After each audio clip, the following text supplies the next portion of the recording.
Here we are again at Monaco Global Family Office Investment Summit. Here we are with Nick Ayton. Nick, thank you for joining us. Yeah, that's great to be here. Thanks for inviting me. Nick, you are regarded as one of the most influential leaders and thinkers in blockchain. Let's start from the Global Family Office Investment Summit here in Monaco. Which are your feelings? Because we see many people here. Yeah. Well, look, Anthony asked me to come along to the summit because the family offices, many of whom are reliant on traditional capital markets activities, are faced with this thing called blockchain. And Anthony asked me to come along and say a few words about blockchain. But look, we're in Monaco. What's not to like? You know, the sun is shining now, but it's a great event. And what I'm trying to do is give the traditional family offices a different view of, you know, how things are going to change with this new technology called blockchain. Nick, in 2017 we saw the crypto boom. Everybody now today knows Bitcoin. Maybe, in my opinion, less knows how does it works. Really, it was also the year of blockchain. How do you see 2018 and the year after? Well, it's a very good question. I mean, 2017 was a really key year in this thing called ICOs, which is using the Bitcoin blockchain to raise capital for entrepreneurs. And the banks are still not lending. Venture capital money is quite expensive. So they provided a capital flow which was needed by entrepreneurs. And 2017 was a big year. 2018, the trend has continued. So already $20 billion worth of capital has been raised through blockchain and Bitcoin and other cryptocurrencies to fund new businesses. And it's going to continue. And my view ultimately is that crypto capital markets will replace traditional capital markets. It's inevitable.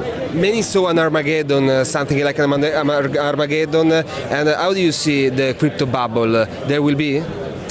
Well, you say crypto bubble, you know, and a lot of people think it is a crypto bubble, but I don't. I mean, Bitcoin is more of a movement.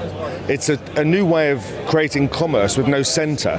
It's designed as a consensus model where there's lots of people can make decisions rather than the central authority, government or central bank. So for me, it's not a bubble. It's $1 trillion market cap now with all the organizations and the cryptocurrencies and what have you. And that's quite big, and it will continue to go to 4 or 5 trillion, maybe 20 trillion, and then it will become the dominant capital market. So it's not going away. For me, it's not a bubble, but a lot of people say it is, but for me, it's not. You are also a supporter of a decentralized economy. Do you really think it will work? And if yes, I guess, how? Well, look, decentralization is based on something called consensus, okay? And the whole of the blockchain world is based on, you know, no single person or organization can tamper with decisions or the truth.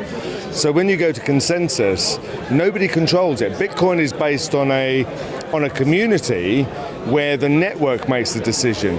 So individuals find it harder to influence decisions. So you think of every industry can benefit from that.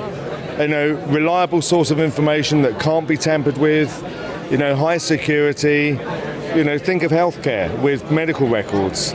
You know, think of the entertainment industry where the creators of content actually will get the royalties or the money they're due. Because the physical evidence of what's going on is written to this thing called the blockchain, which is a ledger which can't be tampered with. And that's really key because it allows you to design business and commerce differently. They call it the trust protocol because you can literally trust it beyond tampering. Not only blockchain, but also artificial intelligence. How is it changing the financial sector? Of course, we are talking about fintech. What's your outlook? And do you think AI will get jobs losing instead of growing?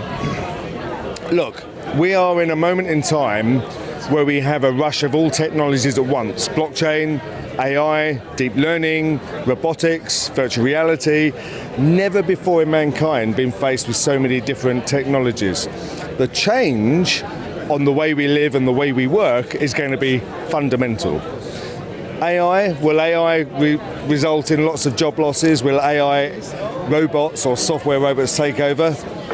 It's early days in my view. I don't think it's a mature technology.